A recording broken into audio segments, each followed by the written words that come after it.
Ngayong Pasko, may regalo ang Arena Plus para sa iyo. Get a welcome bonus of 3,188 pesos with us para tuloy ang saya sa bawat laro ngayong Pasko. Arena Plus ang bahala sa saya ng buong barkada. Manood ng NBA sa Arena Plus and score up to 10,000 pesos daily bonus plus a chance to win multiple bonuses. Maligayang Arena Plus ko!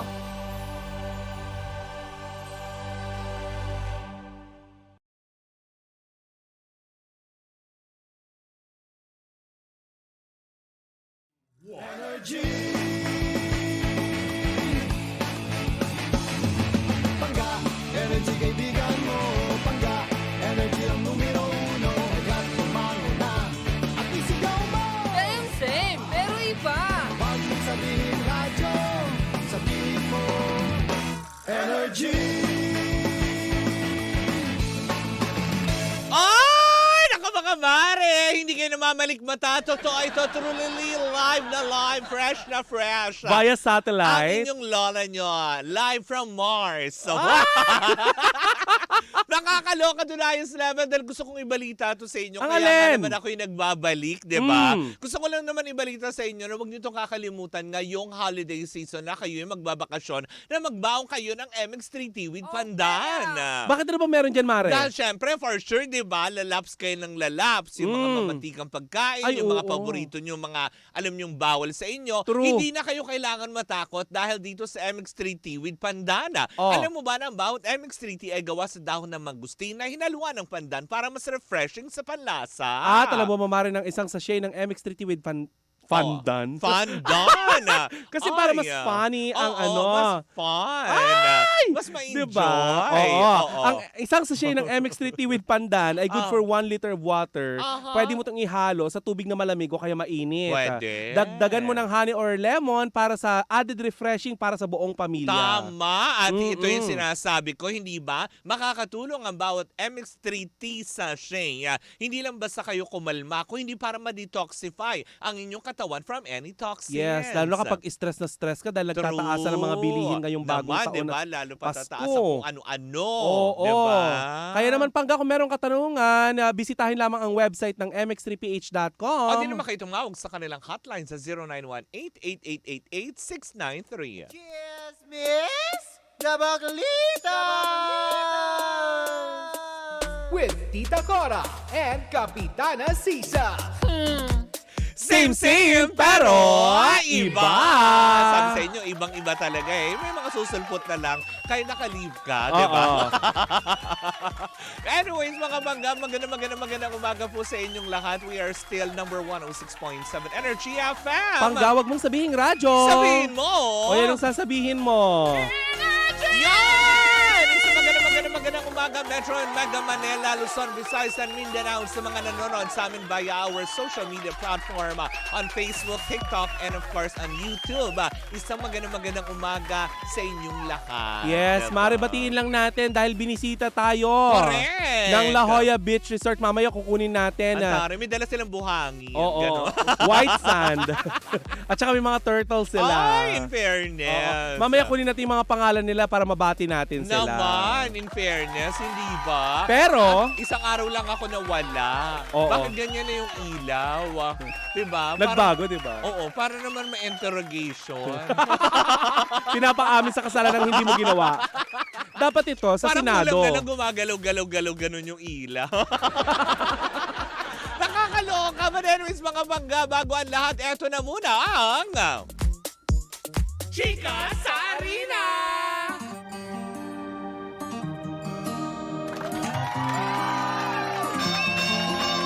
Ito talaga yung na-miss ko kahit isang araw pa lamang, diba? Ang nakakalipas. Na-miss ko talaga ang ating Chika sa Arena! Hatid sa atin yan ang Arena Plus, astig sa sports. Talaga nga naman kagabi. Oh. Kahit pa sabihin mo unang araw ng aking vacation leave ay talagang hindi pa rin talaga nakaligtas sa aking mga mata. Ang alin? Ang mga lalaki. Ay, talaga naman. Kahit saan ka naman mapadpad, Mare. Ang mga pinakalalaki sa mundo ng PBA para sa Commissioner's Cup na nagaganap. Kung saan nga naman kagabi, tinalo ng masaklap. O, diba? Ay, bakit? By 3 points ng TNT Katropa ang Magnolia sa score na 103 over 100. O, 3 points. Para mahina sila ngayon, Mare. Diba? Nakakaloka. At sinundan din naman ito ng pagkapanalo ng Barangay Ginebra leading by 9 points sa score na 109 against sa Road Warriors na 100. In Naku, fairness. nakakaloka, diba? Ang daming ganap. At syempre sa kasalukuyan nagaganap naman din ang labanan ng mga kalalakihan. Hindi sa aking kagandahan. Oy! Ay, kung hindi para makapasok sa semi-final round or sinitawag na semi-quarter, ganyan. Bahala kayo kung anong tawag. Para naman sa NBA Eastern and Western Conference, kanina nga natapos na ang labanan between Hawks and Knicks, kung saan nga naman tinalo ng Hawks sa score na 1-0 over 100 ang Knicks. Samantala naman first quarter pa lamang po sa labanan ng Golden State Warriors at ng Rockets, kung saan lamang ng 1 point ang Rockets sa score na 13 versus 12 ng Golden State Warriors. Talagang sa talbugan ng bola. Talagang Naman. ano, no? Siyempre pag bola, diba, dapat alerto ka, diba? Oo, lalo na pag nagtatangkaran ng mga lalaki. Naman. At syempre pag puro lalaki, pag puro mga merlat yan, bahala kayo. Oo. Ayoko ng larong amoy patis. So, ayan, ito na. Para sa iba pang kaganapan sa mundo ng sports, Tita Cora, pasok! Ay, naku, wala na. Oh. Natapos.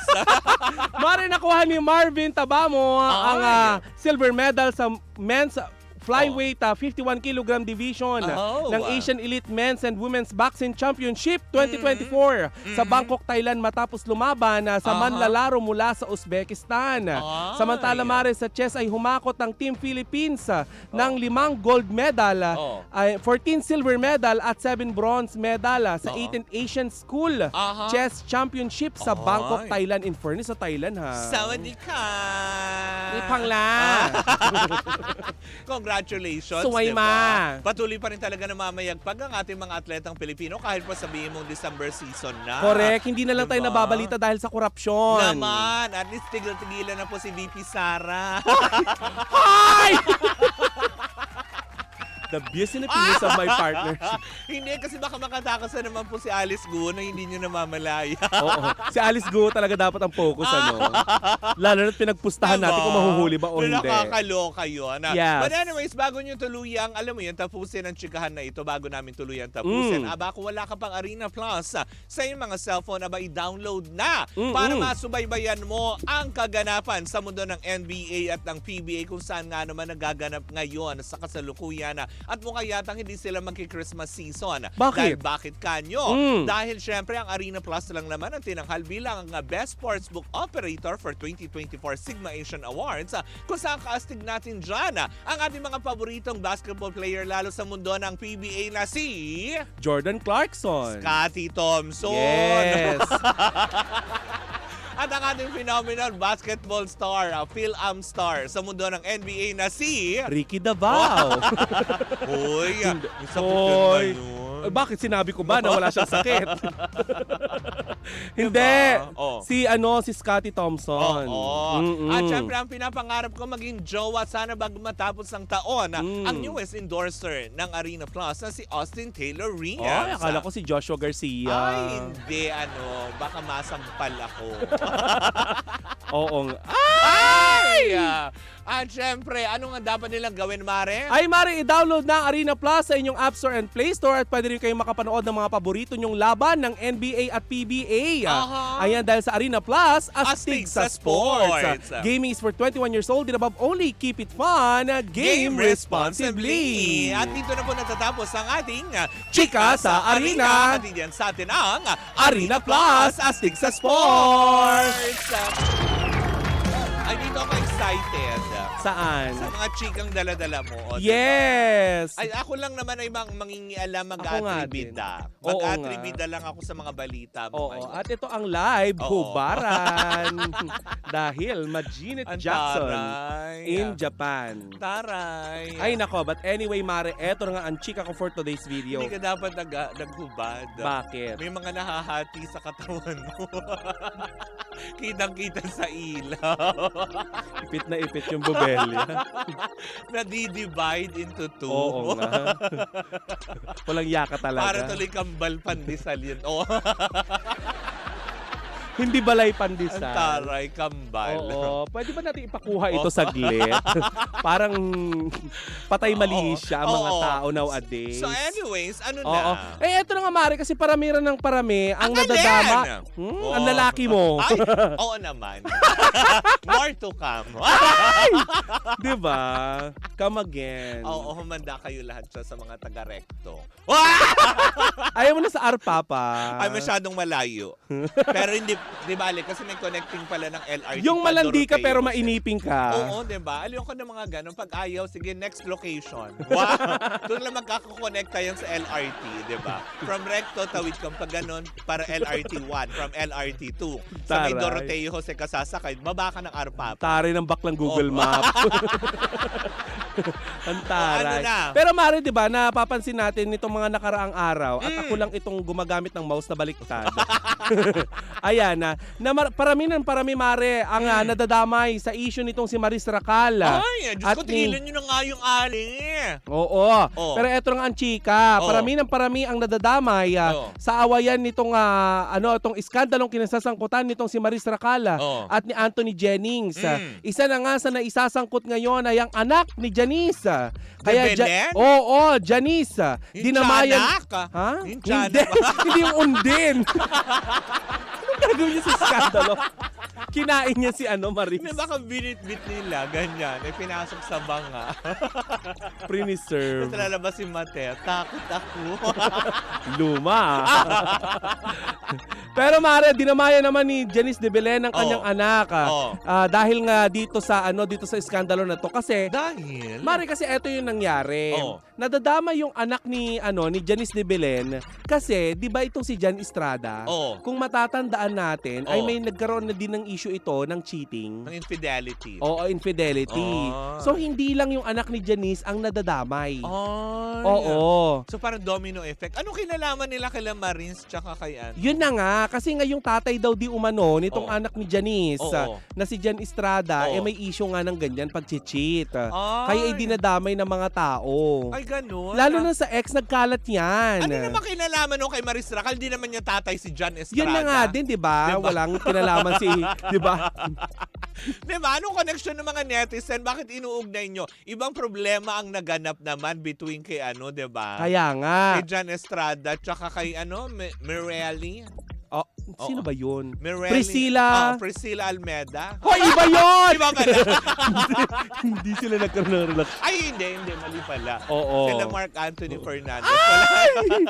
Pero Mari, hindi lang sila ha. Oo. Hindi lang ang anak ni Janice ang nadadamay ngayon. Ano? Dahil nag-trending din kamakailan lamang Oo. ang pangalan ni Karil Marquez. Bakit na naman? Yuson na di siya, di ba? Oo, Yuzon. Oo, Yuzon. Oo. Kasi pinagsasalita ng mga netizen ngayon itong si Karil dahil nga di umano doon sa naging hiwalayan din nila ni Dingdong Dantes kung saan nababanggit yan? na nag-overlap din daw. Bakit naman inugnay nyo na dalawang tao lang yung involved? Pero ang dami na nadadamay. Diba? Promise. Inungkat nyo ng inungkat na lahat. Tignan nyo, sa kakapambash nyo kay Marins Racal na ito lang masasabi ko. Congratulations, girl. Kasi despite of all the things that happening to you, to Marins Racal, diba? May billboard siya sa New York City. Ah, talaga? Sorry naman. Diba? Ano yung billboard niya? Na mayagpag yata. I think parang yung kanyang pelikula Oh? na ipalalabas Sa ano? sa Eh, ibang di ba bansa. Tapos, alam mo yun, entry Oh. pa sila dun sa parang Cannes Festival yun, pero hindi Cannes eh. Oo. 'Di ba? Entry pa. Mm. Tapos, 'di ba? Ang maganda pa dito, pasensya na po pero nagigigil kasi ako at isang araw pa lang wala ako, 'di ba? Bakit? Sa mga nabasa ko, 'di ba? Oh. O, 'di ba? Binatikos niyo ng binatikos. Oh. Tinadyakan niyo na, inapak-apakan niyo, Oh. 'di ba? Nakalan niyo na kung sino kayo magmalines. Oh. 'Di ba? Ano nangyari ngayon? Hindi binitawan ng Bello Medical Clinic si Maris Racal. Oo. Hindi rin siya binitawan ng isang produktong pangsabon. 'Di Mm. Diba? Bagkus ay nanindigan sila and they stand firm with Maris Racal. Eh di ba nga, sabi nga naman natin dito sa ating programa, na deserve naman ni Maris na papalakpakan siya. Correct, diba? Sa kanyang talento. O, diba? Total, nag-uugnay-ugnay lang din naman sila, Mare, diba? Oo. Sino yung mga nasadlak sa ganitong iskandalo na ngayon ang super sikat? Huwag na tayong lumayo. Andrea Brillantes. Katrina Halili. Diba? Yung mga Oo. ganyan. Maricar de Mesa. Yes. Diba? Tama ba, Maricar de Mesa? Yes. Maricar Reyes, hindi pala. Bakla. Uy, Nananahimik diba? siya. Wala pa lang skandalo yun. sorry, mali. Maricar Reyes. Ibang iskandalo naman yun. Nasawa na ni Richard Poon ngayon. Oo. Diba? Anong advice ni Maricar? Mm, Diba? ano nga ba? Hayaan mo na lang yan. Diba? Kasi Kumbaga this parang- too shall pass. Ah, yes, diba? Oo. Pero tingnan yung mga karera nila ngayon, diba? Mm-mm. Namamayagpag. Kung minsan, sabi nga nila, ang mga bida, kailangan mo nang bugbugin sa una. Diba? Pero ang ending, sila din ang magtatagumpay. Pero yun nga lang, Mare, syempre natag na siya ng ganon, ng panglalandi sa jowa na may jowa. O, diba? Marami din naman natag ng mga artistang ganyan. Hindi lang talaga na ilathala. Pero katulad yung kay Ano? yung issue kay Andrea, di ba? Oo. Although walang pag-amin, yung Yes. kumalat yung video-video pa nga yun eh. At least yung animation pa. Pero Mare, di ba, Oo. nung nagkaroon ng issue itong si Andrea Brillantes sa di umano'y paglalandi niya kay Daniel Padilla, parang di umano'y nahimik ng konti Oo. ang kanyang pangalan at hindi masyadong namayagpag. Pero, alam mo yun, walang any statement, wala lahat. But still, ngayon, tignan mo, inuulan siya ng blessings. Alam mo, sa ginawa nga nilang ganyan, di ba? Alam mo, ang galing din, di ba? O sabihin na nga natin na may mali sa pagpo-post ng ganyan, kung ano man. Ito lang, mabalikan lang naman natin. Pero alam mo yun, ang kinaganda, akala mo, Jam, ito, para kay Jam Villanueva, kung inaakala mo na naisahan mo si Maris and Anthony Jennings, diyan ka nagkakamali. Bakit? Mas pinasikat mo sila ng husto. Oh. Diba? Dahil sa pinaingay niya yung pangalan. Mas lalo mong pinaingay, di ba? Imbis alam mo yun, na imbis na tipong makasama, yung iba para nakakabuti at namamayagpag ngayon ang karera ni Maris. Ikaw ba, Mare, ay naniniwala pa rin Na ang publicity, kahit negatibo o positibo, publicity pa rin? Yes, showbiz, di ba? Pag sa showbiz, ganyan naman talaga. Any kind of publicity, good or bad yan, still publicity. Not unless, Mare, yung unprofessional sa work. Hindi. Diba? Walang ganong problema. Walang Halos ganon. lahat. Even may director yata na nagsalita na rin, nag-stand for Maris na sinasabi nga niya na alam naman natin lahat may alam mo yung agresibo talaga ang mga kabataan, na, diba, nakakagawa ng mga pagkakasala, yung mga ganyan. But still, hindi may iaalis kay Maris Racal na magaling siyang actress at professional siya sa kanyang trabaho. Paano yung Diba? pakikipag-away? Yung gano'n, nagigigil kasi ako talaga. Ba't naman nagigigil? Sabi na wala lang ako ng isang araw. Alis nagkaroon ako ng chance. Kaya to Maris, hayaan mo sila. Alam mo, may effects tayo ng palakpak. Iba yung iniisip nila pag... Hindi, ganyan.